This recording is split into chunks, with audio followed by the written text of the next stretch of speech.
दोस्तों, तुम्हारे पैदा होने से लेकर तुम्हारे मरने तक एक स्किल जो तुम्हारा साथ कभी भी नहीं छोड़ेगा, और अगर तुम उस चीज को मास्टर कर लेते हो तो तुम्हें लाइफ के हर स्टेज पे एक एक्स्ट्रा एडवांटेज मिलेगा। वो स्किल है कम्युनिकेशन का। अगर तुम एक स्कूल में हो तो तुम्हारी एक अच्छी स्टेज स्पीच तुम्हें तुम्हारी क्लास का रिप्रेजेंटेटिव बना सकती है। अगर तुम एक कॉलेज में हो तो एक अच्छी ग्रुप डिस्कशन तुम्हें एक हाई पैकेज जॉब दिलवा सकती है।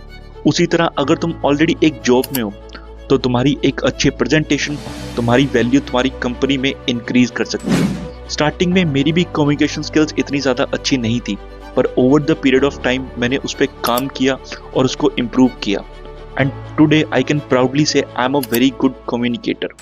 सो इस वीडियो में मैं तुम्हारे साथ अपनी कुछ लर्निंग शेयर करने वाला हूँ, जिसको सीखने के बाद तुम्हारी कम्युनिकेशन स्किल्स भी बहुत ज़्यादा अच्छी हो सकती हैं। सो चलिए वीडियो को स्टार्ट करते हैं। So the number 1 point is, ये यूजुअली हम तब फील करते हैं जब हम नई जगह पर जाकर नए लोगों से बातचीत करते हैं। द फीलिंग ऑफ डर एंड फीलिंग ऑफ रिजेक्शन। एक अजीब किस्म की हिचकिचाहट होती है जब हम नए लोगों से बात करते हैं। अब ये क्यों होती है? कोई हमें खा तो जाएगा नहीं, राइट? इसके लिए तुम्हें मैं एक एक्सरसाइज देता हूँ। तुमने शीशे के सामने खड़ा होना है और एक फुद्दू सा जोक याद कर लेना है और खुद को सुनाना है, ठीक है? और वो जोक सुनाते हुए अपने हाव भाव, अपने फेस के एक्सप्रेशन नोटिस करो, ठीक है? उसको प्रैक्टिस करो बार बार और जाके अपने दोस्तों के बीच में सुनाओ। तुम्हें ऑलरेडी पता है तुम्हारा जोक फुद्दू है, ठीक है? तो फियर ऑफ रिजेक्शन आएगा ही नहीं, और धीरे धीरे समय के साथ इस चीज को प्रैक्टिस करते हुए तुम्हारी ये डर और ये हिचकिचाहट दूर हो जाएगी, ठीक है? अब चलते हैं पॉइंट नंबर 2 की तरफ, वो है एनर्जी। अब देखो यार, मेरी पिछली कंपनी में जहाँ पे मैं जॉब करता था वहाँ पे एक मैनेजर होते थे। वो जब भी किसी मीटिंग में या किसी डिस्कशन में बोलते थे तो सभी उनकी बातें बहुत गौर से सुनते थे, क्योंकि जब भी वो बात करना स्टार्ट करते थे बहुत ही एनर्जेटिकली करते थे और अपनी नॉर्मल वॉल्यूम से थोड़ा सा हाई आवाज में करते थे। For example, hello guys, I hope you guys are doing good. तो सबका अटेंशन एकदम से उनकी तरफ चले जाता था, ठीक है? तो आप कोशिश करो जब भी आप बात करना स्टार्ट करते हो, start with a little more voice और उसके बाद अपनी नॉर्मल वॉइस पे आ जाओ। इससे आपका सामने वाले के ऊपर इम्पैक्ट बहुत ही अच्छा पड़ेगा, ठीक है? इसी के साथ चलते हैं पॉइंट नंबर 3 की तरफ। सो पॉइंट नंबर 3 है टॉक स्लो। देखो यार, जब भी आप स्लो बात करते हो उसका एक एक्स्ट्रा एडवांटेज मिलता है आपको। पहले तो आप अपनी बात को अच्छे से रख पाते हो, ठीक है? और दूसरे उसको ध्यान से सुनते हैं। सेकेंडली, जब आप स्लो बात करते हो तो आपको सोचने का समय मिलता है, आप बेटर सेंटेंस फॉर्म कर पाते हो, ठीक है? जिससे आपकी बात इम्पैक्टफुल लगती है, ठीक है? और स्टडीज में भी ये बताया है कि जो भी लोग स्लो बात करते हैं उनका सामने वाले के ऊपर बहुत ही अच्छा इंप्रेशन पड़ता है और उससे लोग आपकी बात को सीरियसली लेते हैं। सो जब भी आप बात करो कोशिश करो कि आप स्लो कंसाइज वे में बात करें।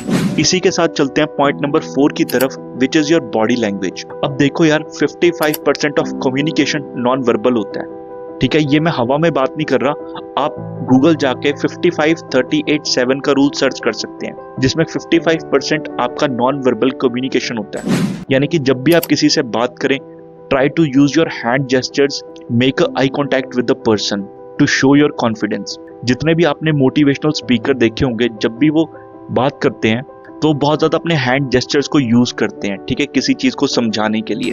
वो क्यों करते हैं? बिकॉज उस चीज़ का डायरेक्टली इम्पैक्ट पड़ता है आपकी कन्विक्शन के ऊपर, कैसे आप किसी चीज़ को प्रेजेंट करते हैं। ये चीज़ प्रैक्टिस करने से आती है। जब आप मिरर के सामने खड़े होकर बात करते हैं, जैसा कि मैंने पॉइंट नंबर 1 में समझाया, तब आप अपने फेशियल एक्सप्रेशन को नोटिस करो, ठीक है? अपने हाव भाव, अपनी आई साइड को नोटिस करो, ठीक है? प्रैक्टिस के साथ ये बेटर होती जाएगी, ठीक है? और whenever you talk to someone, sit straight, look into the eyes. अब ऐसा नहीं साइकोपैथ की तरह 24 घंटे उसकी आंखों में देखते रहो। हाँ, बीच बीच में थोड़ा इधर उधर भी देखो ताकि वो अनकंफर्टेबल ना हो, right? But most of the time try to look into the eyes.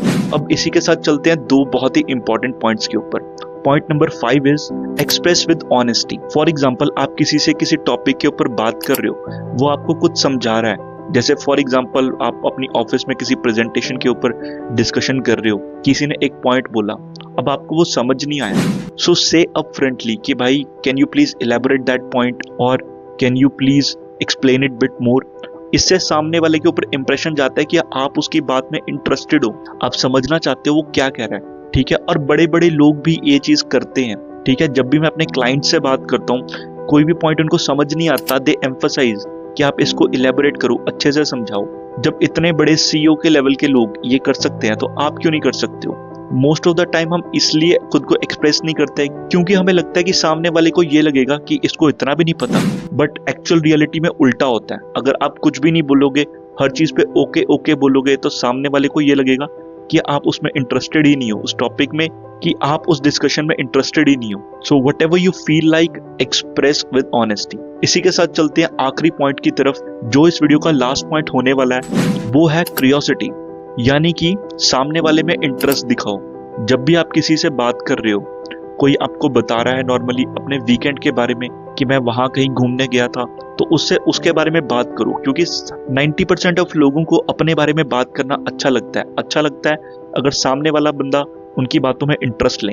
ज्यादातर लोगों का जो फोकस होता है वो होता है हम कैसे इंटरेस्टिंग बने, but the communication is all about being interested. सामने वाले लोगों की बातों में अगर इंटरेस्ट दिखाओगे तो लोग आप में इंटरेस्ट दिखाएंगे और आपका कम्युनिकेशन बहुत ही स्मूथ होगा। सो आप इन सभी पॉइंट्स पे वर्क कर सकते हैं। इसके साथ आपके कम्युनिकेशन स्किल्स नेक्स्ट लेवल पे जरूर पहुंच जाएंगे। सो अगर आपको वीडियो अच्छी लगी हो, सो चैनल को लाइक और सब्सक्राइब करें। बाकी मिलते हैं नेक्स्ट वीडियो में, तब तक के लिए थैंक यू वेरी मच।